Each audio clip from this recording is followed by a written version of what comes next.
and welcome to the PhD Life Coach podcast. And today is another one of my coaching episodes. So if you haven't come across these before, I occasionally do a shout out to my newsletter list asking if people are interested in coming on the show for coaching so that you guys can hear what coaching is like and hear somebody else working through something that they're finding challenging at the moment. And I did a shout out a little while ago and Predrag got in touch. So welcome, Predrag. Hello. So what I will do in a second is I'll get Predrag to introduce himself to you all, and then we will launch into this as though it is a normal coaching session that I would do with one of my clients in my membership. So Predrag, maybe you could tell people a little bit about yourself and why you got in contact for coaching. Hi there. Hi, everybody. So my name is Predrag, and I'm doing my PhD right now that I started many moons ago, so 20 something years ago. Then I made a break about 15 to 20 years. I went to industry. Then I went back to academia. Right now, I work full time as a faculty lecturer here in Montreal. So I teach, and I'm trying to do some research.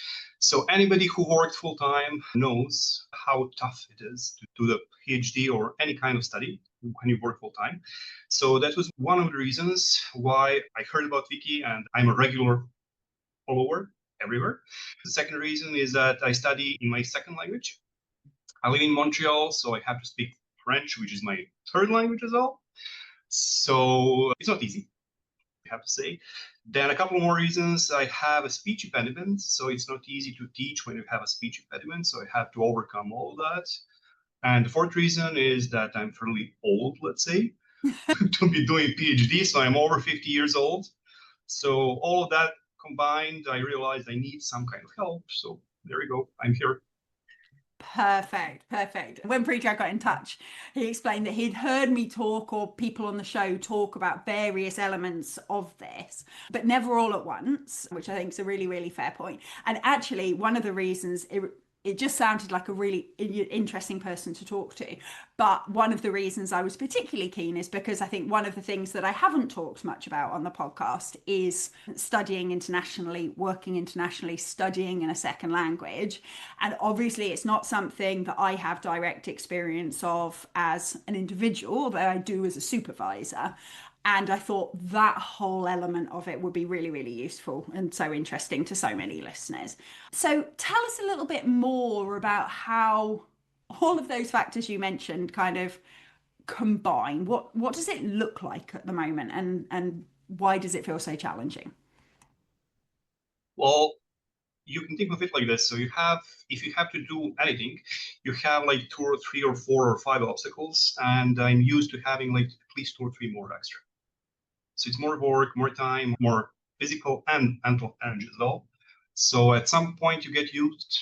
However, it's at some point you get very exhausted, let's say. So I'm reaching a certain point in my life when I don't have that kind of energy as before. So I'm trying to give that final push and finish my PhD in the next couple of years. So actually next year, if all goes well. So you mentioned second language. Yes, the second language it's an obstacle. However, even when I came to Canada in 2000, actually 25 years, very ago. So I spoke English a little bit.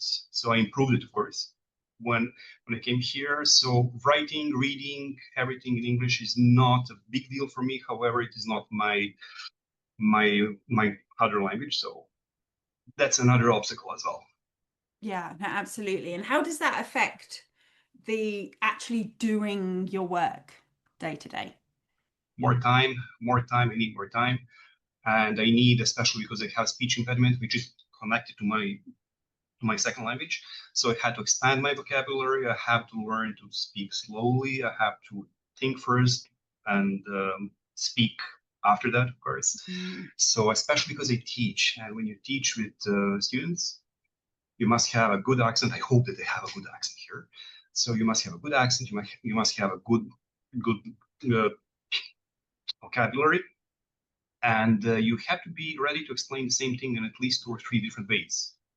Because if somebody doesn't understand in one way, maybe he's going to understand in second, and so on. Yeah. No, that's fascinating, isn't it? Especially the pressures on you in terms of being what the students need. I always think it's so. I used to oversee teaching at my old department, and it was something we'd hear. You know, we had a very international staff, and it was something we'd hear from students from time to time. And I always got a bit cross, to be honest, because with the students, I mean, because from my perspective, there's the responsibility on the person speaking the second language to be as comprehensible as possible. But I think there's a responsibility on the listener, especially a listener who wants to work in international settings, to learn to understand different accents and to learn Exactly. to listen and not just go, oh, yes, that's not good enough. I can't understand. And I feel like we don't often put a lot of emphasis on that side. Actually, I agree with that. I'm not sure what is the situation over here in the UK. Here in Montreal, actually, we have a lot of students like from overseas, from everywhere. So when I started my master's in 2001, I heard people speaking English from all over the world, and I said to myself, "Hey, I'm not that bad. My English is actually like fairly okay." So that boosted my self-confidence, and I started reading more in English, and reading helped a lot. Yeah, no, definitely, definitely. And I think it's because I think anybody listening to you is going to be like, what's the problem? He's got amazing English. But I think this notion that it just makes things feel more effort, that you have to think first, that you might be a little slower than you would be if you were speaking your own language and things like that. I think people underestimate the sort of cognitive effort, even if you come across as very fluent. I just imagine, if English was my first language, I can, right now, actually, right now I can, but before I couldn't. If, for example, if I have to go to a store and argue about something, explain myself, it was tough, Yeah. you know. No, yeah, So I had to accept it as is. yeah. I remember we were at a conference and I have a lot of Dutch colleagues and we were talking to a Dutch guy and and his English is superb.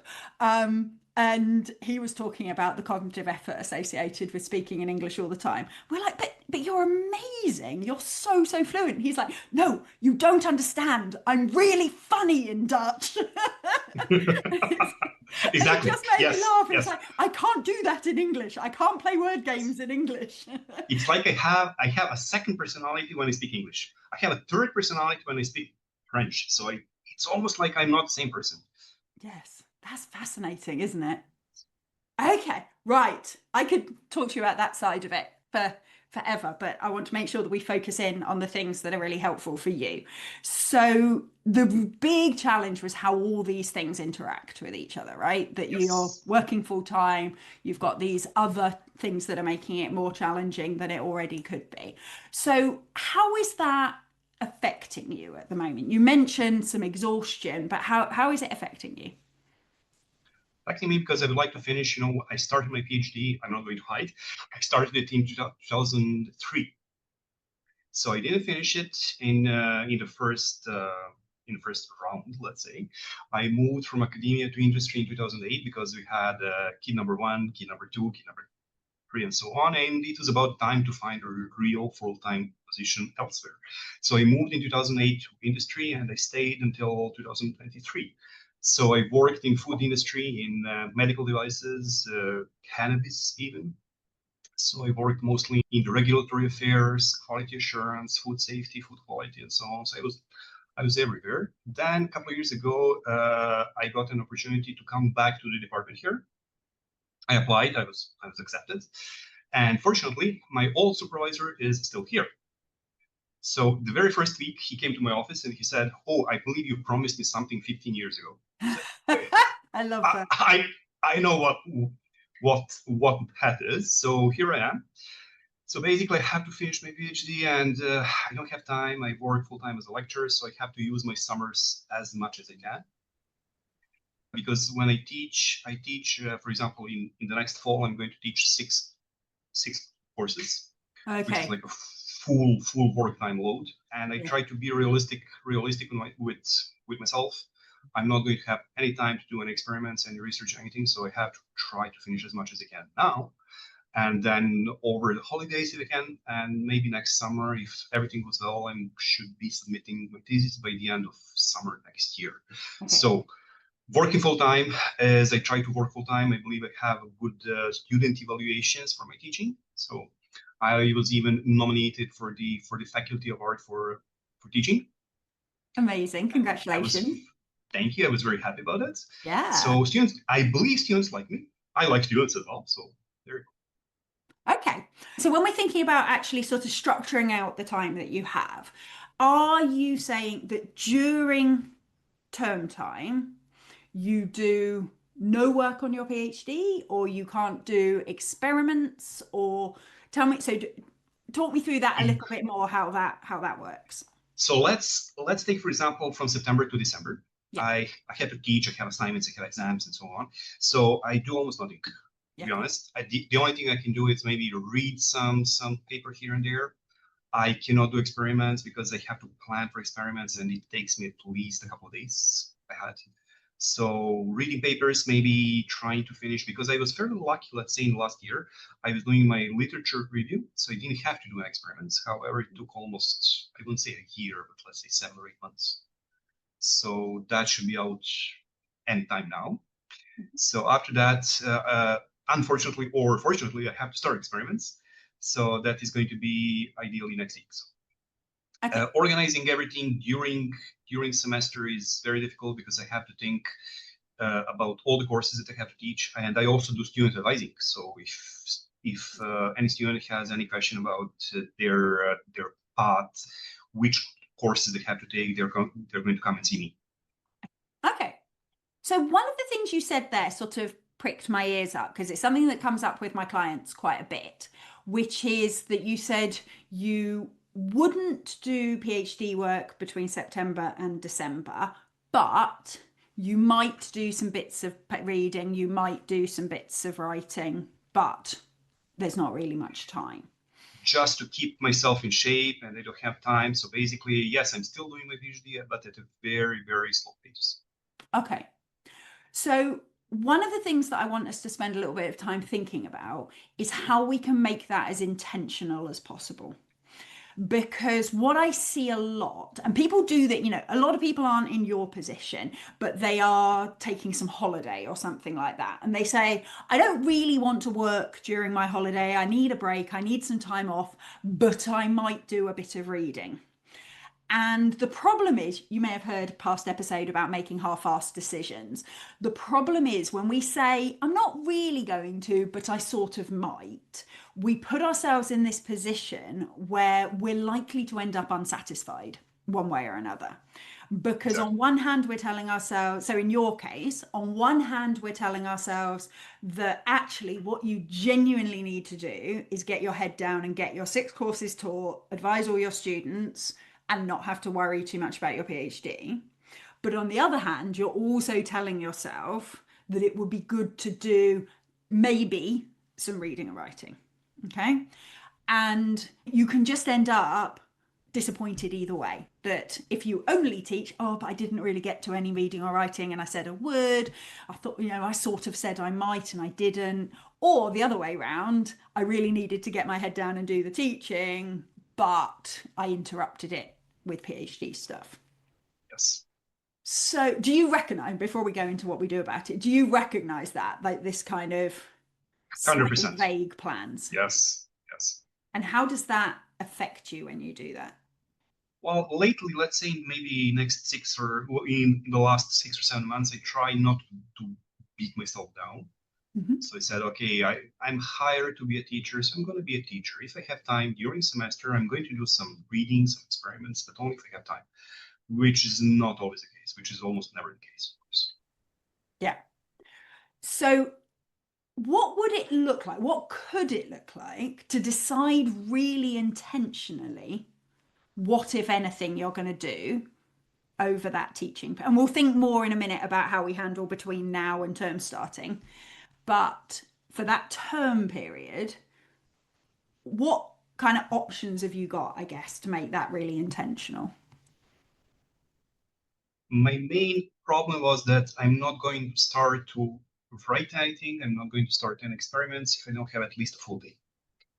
Okay. Which I don't. Which I don't. I teach every day. Okay. I'm going to put However, experiments to one side. Why is okay, that true with writing? Why do you need a full day for writing? I'm not sure if it is only mental, but I have to talk myself. Okay, I need to put myself in the writing mode, and for that I need a couple of hours at least. I know that you talked about it in one of the at least one of the podcasts, of course. So, but honestly, I could, I have a time period during the week when I teach. I have like 4 hours. 4 hours is more than enough, I think. But still, I'm going to come into my office. I'm going to open my PC and say, okay, I have 4 hours. I actually can do anything. So, but no. Okay. So there's a challenge. So for the writing side of things, there's a challenge around this belief that you need bigger blocks of time. Okay. Yes. And we can poke around as to whether that's true because I I can go both ways on that, in that I strongly encourage clients to figure out ways that they can do small chunks of writing in smaller chunks of time. Okay. And we can talk about how to do that. But that is not necessarily appropriate when you've got this huge cognitive and organizational load of Yes. 6 courses to run. So let's say we could say that unless there's a full day, you won't do any writing. How about the reading side of things? It's very similar. I like to look at reading like that's an activity that I'm going to do not during my like regular time, maybe in the evenings or on the weekends, like when I'm relaxing, let's say. Okay. So Why is that? Why then? to be honest, I don't know. I always connected when I'm in the office. I should be productive. I should do. You should see something when I finish. Okay. Reading, reading is more. Oh yes, especially because I live in Montreal downtown, and my office is like 40 kilometers away. So I usually take a bus, and I have about 3 hours per day of a commute Oh, wow. time. Okay. So I try to use that for reading. Actually, Okay. so I Reading try for to your fill my PhD, reading. reading for Yes, your PhD or reading yes. for your courses? Actually, more for PhD. However, when it is a semester time, no matter how prepared I am for the lecture, I I'm going to okay, maybe I should do this, maybe I should go over it once more and so on. So it's like a fear. I'm never ready enough to teach. Yes. Ah, so many good things that we can coach on here. This is good. So, first thing, and this isn't about being really black and white about things. So, it's not saying either you must be using all your commutes to do your PhD work all the way through term, no matter what. And it's not saying you're definitely not going to do any PhD work.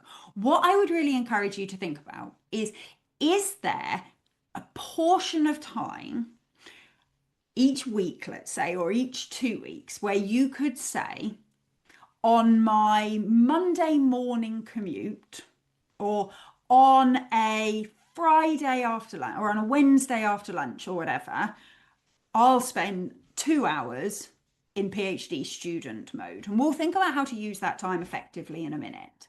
But so that you can say, during my teaching period, so that whole semester, the only time I'm a PhD student is 2 hours on a Tuesday morning, and I start work early on a Thursday, or I work late on a Thursday, or whatever works for you, right? So that you're not constantly going, oh, I could probably do some PhD, but I'm really tired. Or you're not going, I must be doing this consistently all day, every day in order to stay on top of it. I just wonder what those little sort of almost dates with your PhD could look Mhm. like through a teaching semester. I believe that's doable. It's feasible. I have almost every day. I teach every day, but not all day, of course. So on a couple of days during the week, I have let's say half a day off. Let's say. So maybe I can dedicate that. My main obstacle is that I have to convince myself if I have 4 hours, that's enough. That's enough to do something. You don't have to do a lot, but you have to do anything. Yeah. And why does that feel hard to believe? Well, To be honest, I believe I'm slow. I need more time to be efficient. So, which is not always the case, And I need actually I need more time to prepare myself to do the work than do the actual work.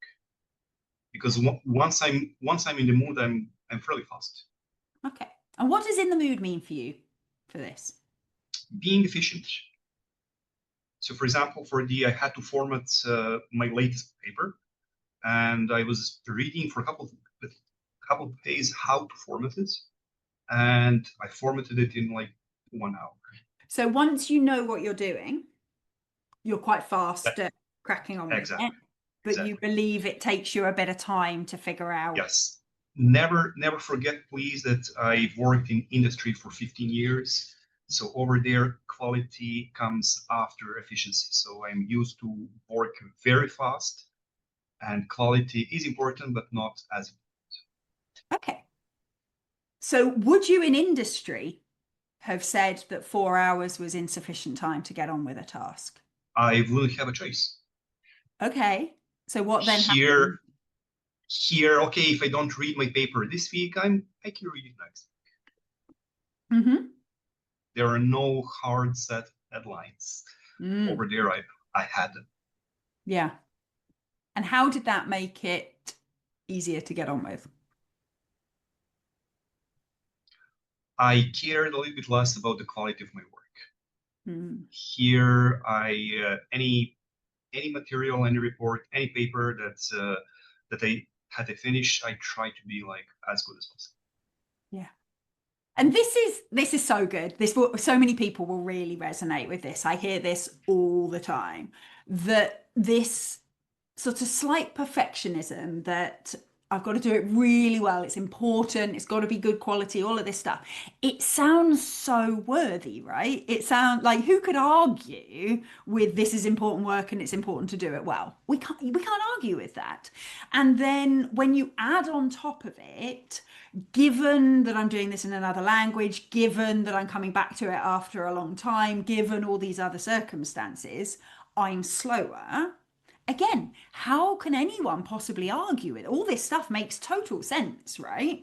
And adds Yes. up to this very strong story that you can't do anything useful with 4 hours. Yeah, right you are. I just don't think it's true.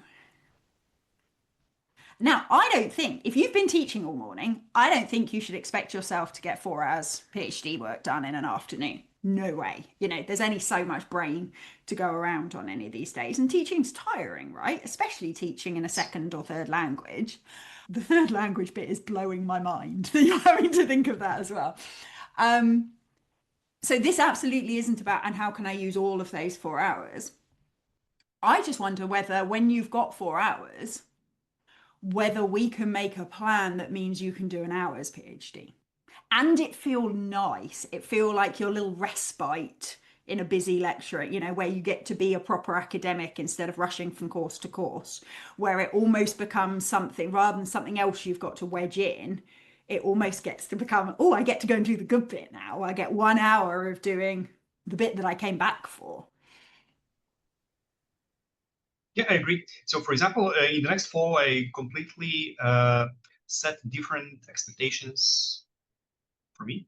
So, like in the last fall, I said, okay, I'm going to teach 5 or 6 courses. I don't mind. I can publish at least one paper and so on and so on.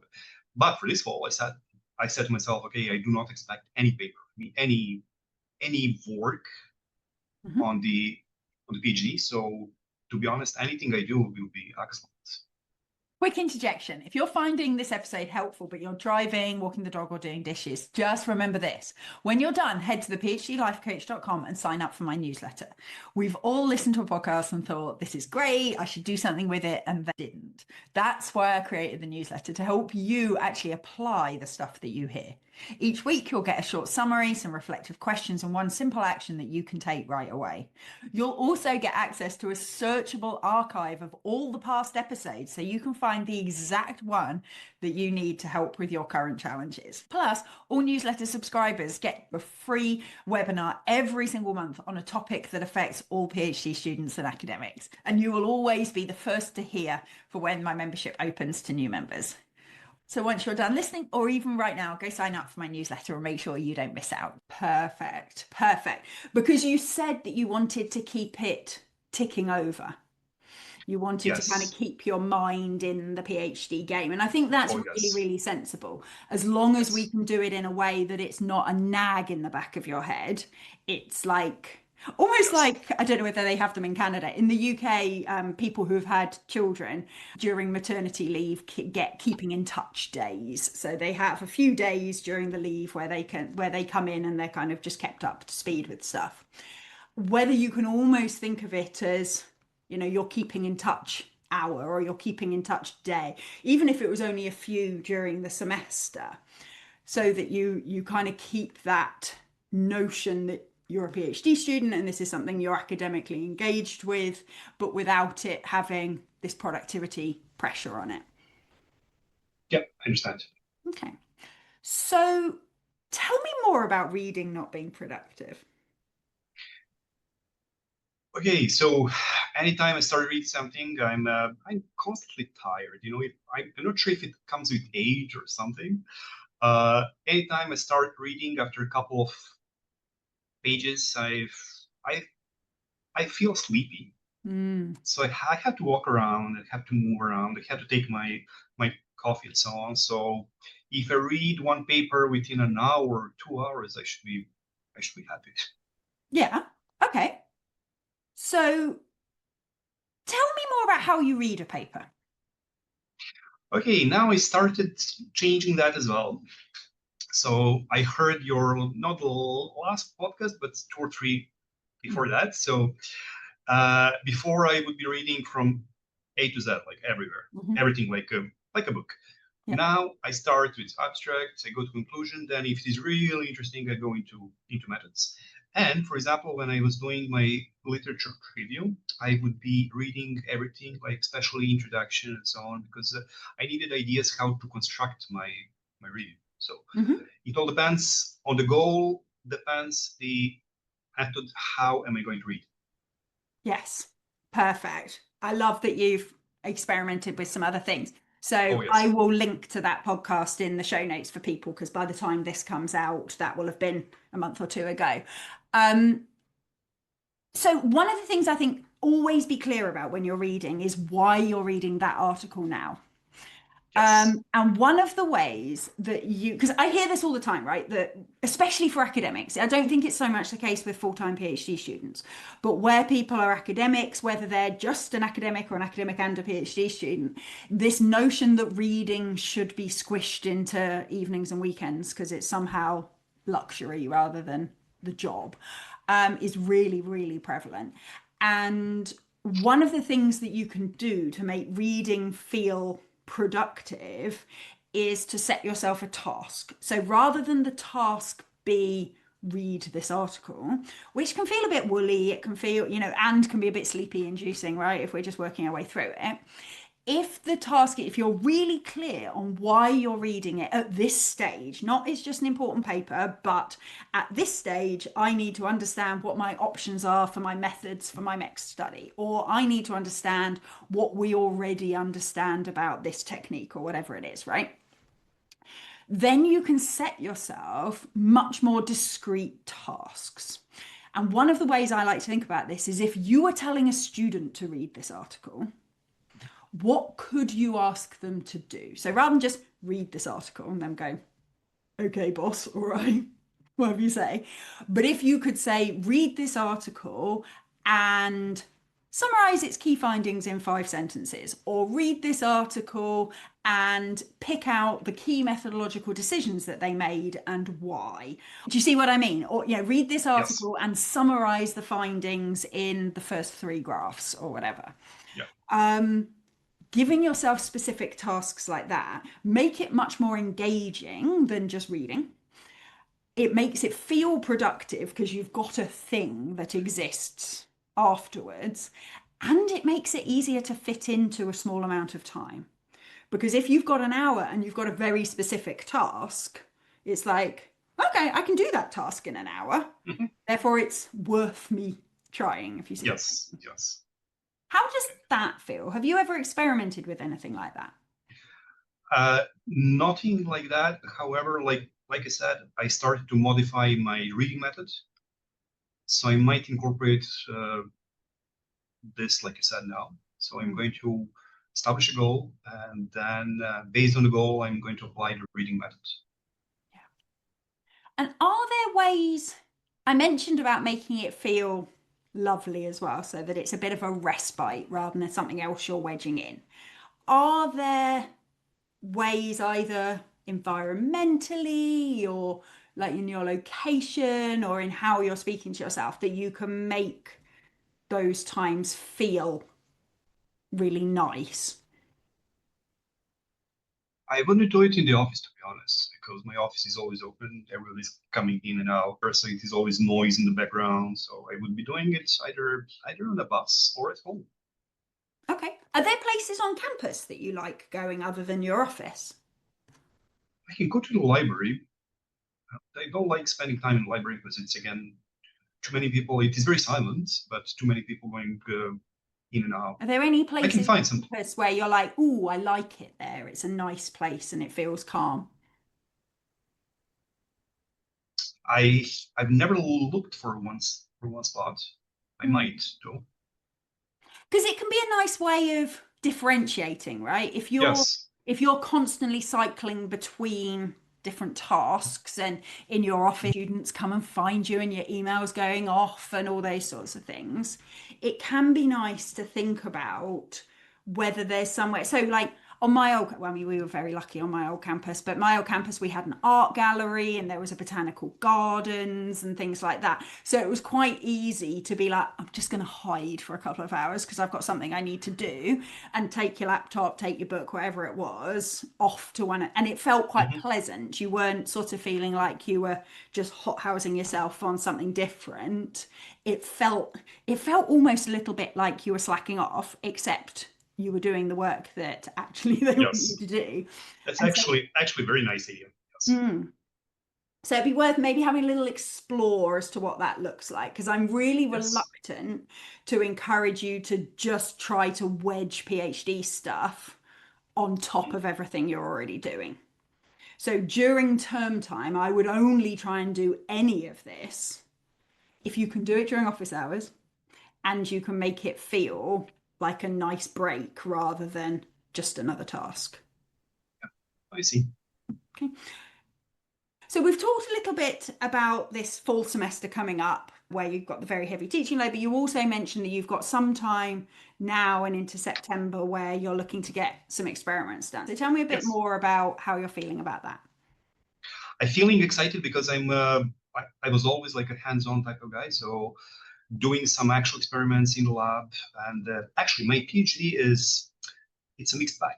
So I'm going to do some computer simulations. So again, office work, and I have to validate my computer simulations with actual experiments. So I have to do some hands-on experiments, which I'm going to be doing as of next week. So I have to get in that mood again. I haven't done any experiments since 2005, 2006, maybe. So I have to go to my old lab. Everything is still over there, and I have to learn how to use them again. Okay. So it's going to be a learning curve, and again, I'm afraid I'm going to need more time, as like when compared to some like regular students. But still, So what's your strategy for getting back in there, getting familiarized? one experiment at a time. I'm not going to hurry. So even I have like at least 4 or 5 weeks, and based on preliminary idea, I should be finishing that in maybe 2 weeks. So I have 2 weeks to learn everything again. So it should be fine. I have to organize myself. I have to learn again.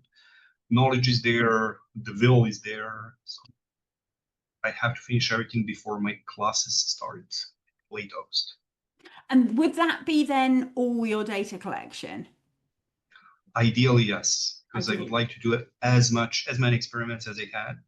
Yeah. So I'm going to have data that I'm going Okay. to use later on for writing.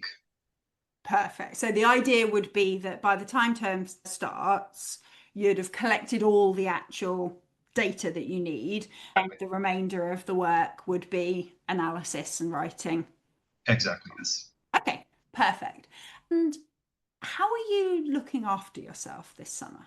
Because it sounds as though there's a potential for you to work hard on lab and experiments and all of those things and go straight into a hefty teaching semester.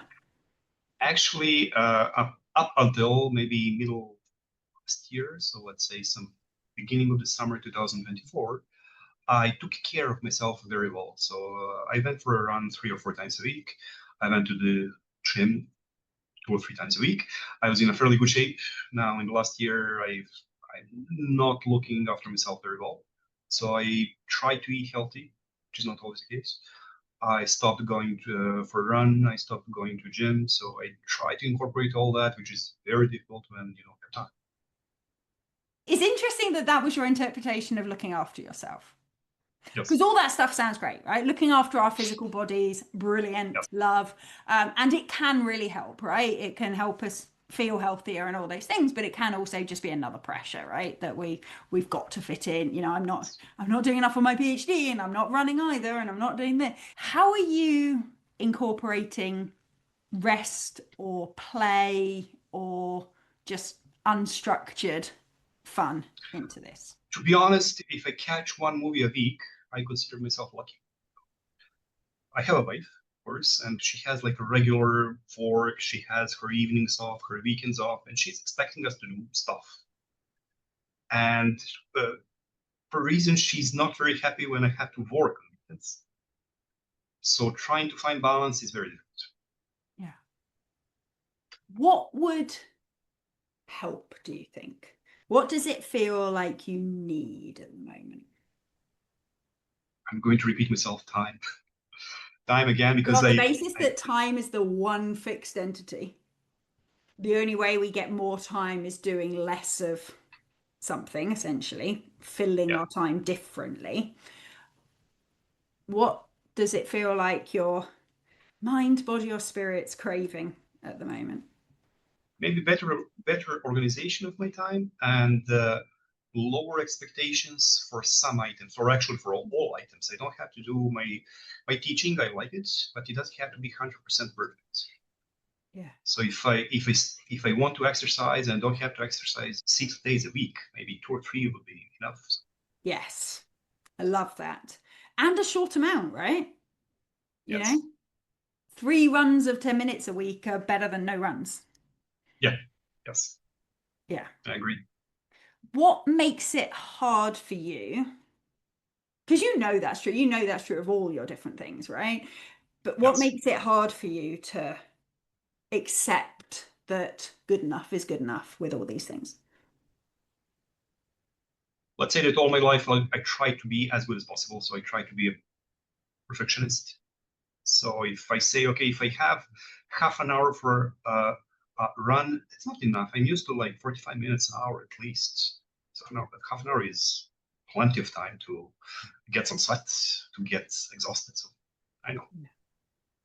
So what kind of gets in the so the thoughts come up, oh no, no, that's not enough time.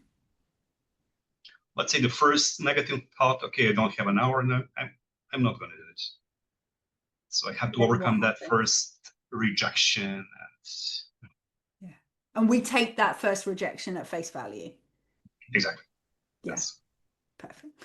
So, and this is just a really good example, right? So many clients, so many of the listeners identify as being perfectionists and have these exact things. It's not worth starting reading a paper if I don't have 4 hours. I can't write anything if I don't have a full day. It's not worth running if I don't have an hour. All of these things, right? And it's really, really common and it's grounded in some really like on one level worthy kind of I want to do my best and this is important stuff, and then potentially some kind of societal pressures around productivity and all that stuff. Yeah. But one of the techniques that I found clients find quite useful is instead of thinking about perfection in each element of your life, is thinking about what a perfect version of what you're currently trying to do is. And by perfect, I still mean within the realms of realisticness, but on the basis that, because if you were a full-time PhD student with no job, no children, no partner, no nothing, there would be a certain, you'd have other challenges, don't get me wrong, but there'd be a certain amount of time you could spend on your PhD. But you have got many roles that are important. You've got you as a human being, you as a partner, you as a father, you as a teacher, you as a PhD student, even aside from any of the others. So, what would a kind of gorgeous, I'm making like round shapes with my hands on the video here for people listening. What would be like a gorgeous, holistic version of this? Where you look at it and you're like, you know what, I am perfect in any one of these things, but this is adding up to weeks and months that feel pretty good.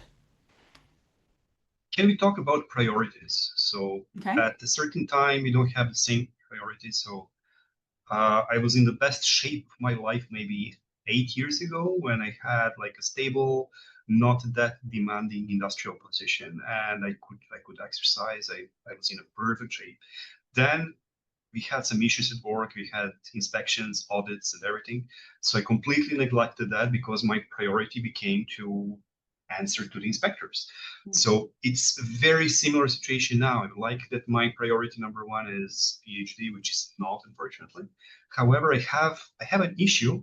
Okay, I have priority, but I don't have to put 100% of me into that. I can put 70%.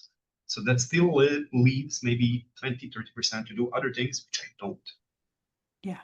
Why do you think you don't? I feel bad, if I have priority number one, I feel bad if I don't dedicate myself fully to that. Mm. Why? I I don't know. It's like it is me. It is me personally. It's okay. If I have to do something, I'm going to give 100% because otherwise I'm not able to do it. I'm not good enough. Mm. But so at the moment, I know you said that you'd love PhD to be number one priority, but it can't be. But you've still got you as a human, you as a partner, you as a father, you as a worker. So what's number one priority then out of those four? Family first. So that's I always say my wife, my kids, family. After that, I would say work because I got hired to do one thing, so I should be doing that thing as good as possible. Mm. And after that, myself, I'm fairly healthy, actually not in the shape that I would like to be. So my health is not priority number one for now. After that, my entertainment, let's say.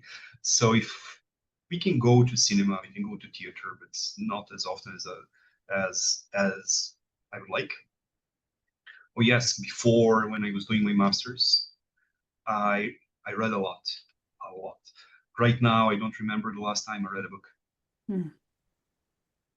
So one of the things I think is really interesting with priorities is it is absolutely useful to know if push comes to shove, this is the number one thing. However, I think the notion that there's a singular focus is unrealistic for most people. And I think one of the things that can really help with that is deciding which bits of your life are in maintenance mode at the moment and which bits you're pushing on. And then being clear, and this is where the kind of role-based time blocking that I talk about in the podcast a lot becomes useful. And then thinking that what your kind of macro priorities are doesn't have to be true in every single hour of the day. So let me explain better what I mean. You could decide, so it sounds as though your health, your sort of physical health, is in kind of maintenance mode at the moment. You're all right. You're healthy enough. You're not pushing to like really, really improve your fitness, but you're all right. You're there or thereabouts. And during your teaching semester, maybe PhD's in maintenance mode. It's like ticking along, but I'm Exactly. not pushing on it. Whereas over this next 6 weeks, it sounds as though PhD data collection will be in kind of push mode. Yeah. So I think it's useful to kind of almost have it as like little slidey dials that you can move up and down and understand that not all of them can be at the top all the time. Now, one of the ways that can be useful to do that is if you imagine those are all scales of 1 to 10, right? And I think we identified like five, and you can add whichever ones you want to, right? But just as a indicator here, say you've got you as a person, let's bundle family together because it sounds like you're treating that in the same thing. I don't think people should necessarily treat it as it because I do think relationships and kids maybe need separate attention. But let's put family and then we've got PhD and work. So like let's say 4 at the moment for simplicity's sake. If you rated all of them out of 10, then that's 40 points. Okay? Now, trouble is, we can't be at 10 for everything all the time. So let's say like 6 out of 10. So 4 sixes, 24. You've got 24 points to distribute amongst those 6 sliders, okay, in your kind of day to day life. And it can be a useful, so like during this summer period, where are you putting those 24? You know, maybe you're dialing up on PhD, you're dialing down on work a bit. Maybe you're dialing family up a bit if kids are off school or whatever. Da, da, da. And you kind of think where you're doing. And then in term time, what happens in term time? But what you can't do is miraculously bring up more points. You're just moving them between roles. Does that And you visual know, sort of help think about exactly. I'm going to use the same analogy because I'm an engineer. So if you have a finite amount of energy, you cannot create energy out of nowhere. So you have to distribute that energy wherever it is needed. Yes, I love that. I think so one of the podcasts that I want to write in about a month or so's time, I'm going to do it, is about finding analogies that work for you because they're based in things you really properly understand. Yes. And so I love that you bring that to an engineering analogy because I can see that go even further. So partly you can't create energy, you've got to think about how you're distributing it, but you can also think about where you can remove friction or resistance or whatever so that the energy is used effectively. So I think really thinking about this as your life is an engineering machine essentially, and you can't change because you have 24 hours in a human body to put in at one end of this. And you've got your different roles, your different bits of your life that you want to put time into, and you can decide how much of you goes into each of those. And you can think about where's draining, where are you losing energy, where's making things harder than it could be. But essentially, which ones are you diverting more into? And that will change in different phases of your over the next year. Exactly.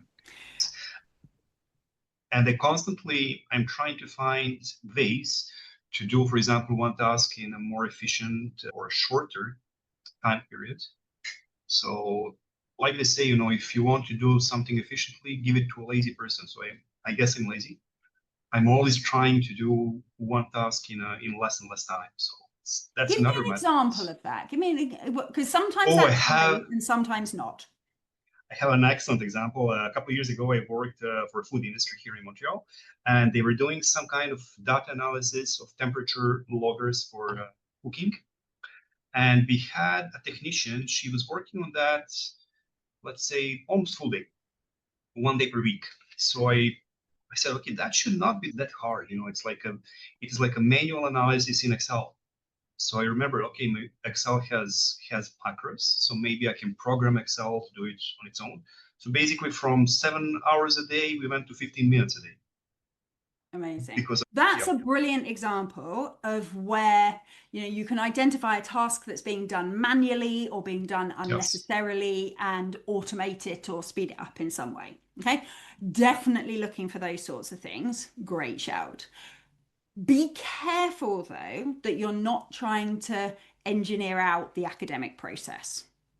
okay, So, one of the things I see with people, and again, I think I've talked about this on a previous episode, but one of the things I see a lot with people who want to be more efficient is they start saying things like, so when I start writing, I need it to be a good first draft so that I don't waste lots of time rewriting it. And the problem is, what that can do is make it really easy to procrastinate getting going and can actually make it hard. It's a little bit like, so I used to do all these team building exercises with postgrads and stuff. And one of the things that the engineering postgrads were actually really good. So they'd have to like build a self-powered thing out of paper plates and straws or whatever, that we use a hairdryer to like blow it along or whatever. And one of the things that the engineers were better at than most of the others wasn't necessarily coming up with a good design. It was that within 10 minutes they'd cobbled together something just to have a little look at how it went. Whereas some of my more theoretical academics, an hour later, hour into the exercise, were still planning and hadn't touched any of the materials. Sometimes the efficient thing to do is actually to dive in and have a go doing it this way, have a go doing it that way, except that you might rewrite it a few times, except that you might read that paper multiple times for different reasons, but enabling yourself to actually kind of get going on it. So just be cautious that you're not trying to engineer out the academic process, because there's some bits that just are slow. Yeah, I still have to adapt. I still have to adapt to that because coming from industry where everything was like go go go, you have to be efficient, you have to be fast, and so on. I came back to academia and everybody's so relaxed. So, well, yes, we can do it tomorrow. Well, yes, we're going to have a meeting like next week. Okay, so I still have to get used to that. And it doesn't mean being, the whole we'll have a meeting like that in 2 weeks' time drives me mad. I wasn't good at that. It doesn't mean being lethargic, but it means that thinking and trying stuff out is part of productivity. Okay, It's yes, not just the bit where you're producing the end product. It's the pilot test. Essentially, if you try writing it one way, try writing it a different way. That's your pilot yes. testing. Actually, the thing that you mentioned that a few seconds ago, that my first draft has to be as good as possible because I'm going to spend less time after that. I'm guilty as charged. I am like that. I thought you might be. lots, Oh yes, lots and lots of people are, and from what you've said, I'm not yes, surprised at all. But I want you to, translate that out to an engineering context, and it's like I'm not going to try building anything until I know for sure it's going to definitely work and we'll need minimal tweaks to it. It's probably yes. not how people come up with innovative designs and how people Oh try things out. yeah, So I agree. it's sort of thinking, what are the kind of okay, so this comes to some of my opinions about AI, right? That Hmm. for me, using AI to do crap tasks that none of us care about, brilliant. Let's do it. If I can get that to rename all my PDFs by the name of the author and a date instead of having to do it manually, happy days, let's go. What I'm not going to abdicate to AI is reading and interpreting the paper, because I want my human brain, because what I care about is the intersection between that paper and my human brain and how those overlap and interact Yep. and what ideas it gives me. So I'm not going to give that intellectual work to AI. And the same, I think, is true in efficiency. Let's think about how we can be as efficient as possible in the crap bit, in the how can I upload student marks to the virtual learning environment more quickly than the crap system they give me or whatever, but not how can I get through this thinking process as fast as Yes. possible. I Because completely agree. so going back to this notion of taking your analogy of having this engineering piece of kit and we've got the same amount of energy and we're thinking about how we distribute it. The other element of that is that when you have the parts of your life that are currently in maintenance mode or in lower priority mode, is that if you can think about what time you're allocating to them, it can be number one priority for that hour. So often we think that if something's not a priority in our life at the moment, that not only do we not allocate too much time to it, we also don't sort of give ourselves to it 100% when we're doing it. And one of the things I think is just really useful to remember is, so for example, during your teaching term, your PhD is not going to be your number one thing. However, if you chose that there were 2 hours a week that were PhD time, you could be 100% in on PhD for those 2 hours. So that during that time, if your brain's going, oh, I could just check those emails, it's like, no, no. For the next 2 hours, PhD is 100% my priority. Yeah. And so those little dials where we're putting up, you can use a kind of macro version of that to decide what proportion of your week you're giving to different things. But you can also use a little mini version of it so that if on a busy day when you're in the lab all day, you only get an hour with your kids when you come home before their bedtime, you can be all in, being best dad ever for that hour. And that's the bit I think can be really useful for the kind of perfectionist bit of your brain. Is it's like, if I've got an hour with my kids, let's go. I am not thinking about my PhD. I'm not planning my class. I'm not checking my emails on my phone. I am, don't know how big your kids are, but I'm down on the floor, I'm on the sofa, whatever, all in on whatever I'm doing with my children. Yes. How does that feel to kind of know that even in a kind of short amount of time, you can be number one priority on any one of these It's bits? not finding enough time and finding enough energy to do it. It's, I believe it's less of an issue than being mentally satisfied. Okay, if I Mm. have an hour to spend with my kids, with my family, that should be family time. I should not be answering my emails. I should not be thinking about which experiments I'm doing tomorrow. No. So it's like more mental obstacle than anything else.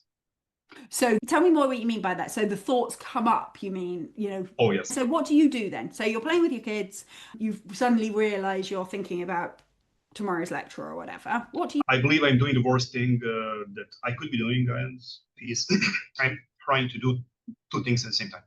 yeah, yeah.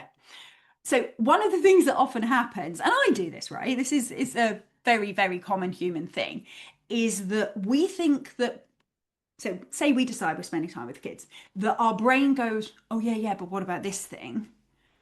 The biggest mistake we make is not that that thought comes up, it's that we take it seriously. That if you're playing with your kids and a thought of tomorrow's lecture comes into your head, that means that you now need to, it's like, oh, okay, brain, I'll think about that then, because you offered it to me. I want you to think about all these different thoughts that pop in as like canapes that you can either take or not take as they go past. Because in that moment, I mean, you can do whatever you like, but the most sensible thing probably isn't to try and do both, because you'll probably end up doing both badly, right? And feel dissatisfied, Yes. is to Yes. go, oh, that's interesting. My brain's started thinking about tomorrow's lecture. Okay, yeah, yeah, I get it, but we're going to be thinking about that on the bus tomorrow. Is there anything I need to quickly jot down so I don't forget it if it was a sudden, Mm. oh, I'd forgotten that thing.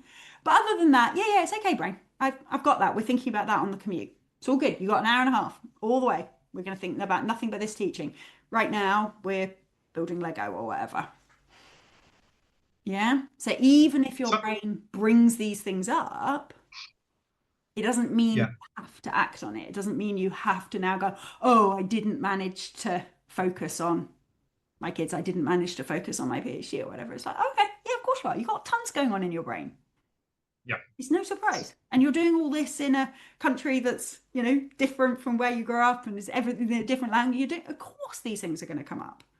But I you agree. get to go, yeah, yeah, but not now. Right now I'm doing this. Yeah, sounds easy, but Oh, it's not easy. I can try doing it. Let's Yes. say. And that's the key. It is not easy. To allow thoughts to come and go like that is not easy, right? This is how, Yes. I've never really done the whole meditation thing, but it's why people find that so, so tough, right? It's not Yes. easy, but it's something to try. It's something that you can return to, I think is probably the best way to describe it. Okay. And you'll notice if you can persist with that a little bit, you'll notice they come up a little bit more less vehemently, they come up a little bit less often. And this is what, we work on all this stuff in the membership so that you kind of get that structure for practicing all this stuff. But you just notice that you're less convinced by these stories. You're a little bit better at not thinking about them for a little bit longer, staying on task a little bit longer. And that is all progress. We're never going to get to a stage. The goal is not to get to a stage where you are like single minded. Nothing else enters my mind when I'm with my children. Nothing else enters my mind when I'm teaching. It's just not Yeah. plausible. But we can Yes. get to a place where it's like, no, no, that's not what we do now. We do this now. Okay. Good. Good. How was that? How are you feeling? Interesting. And I believe I got something that I expected, like some ideas how to organize, actually to change the way how I think. Not radically, of course, but slowly. Perfect. And hopefully it's enabled you, because I know you're a long time listener, which is amazing. Hopefully it sort of allowed you to kind of connect some of the things that you've heard me talk about on the podcast, but to really bring them into your life and your scenario. So hopefully that gives you Yes, some things that you can try and practice and work on. definitely. Okay. Fantastic. Yes. Good. So much fun talking to you, and I think that will be so useful. We have so many listeners and members who are part-time studying overseas, a lot of the things that you're talking about. So I'm sure there'll be lots of people empathizing with that. So thank you so much for coming on, Thank you. and thank you everyone for listening.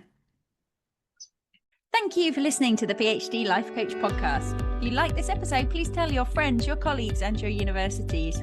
I'd appreciate it if you took the time to leave a review, give me stars, stickers, and all that general approval as well.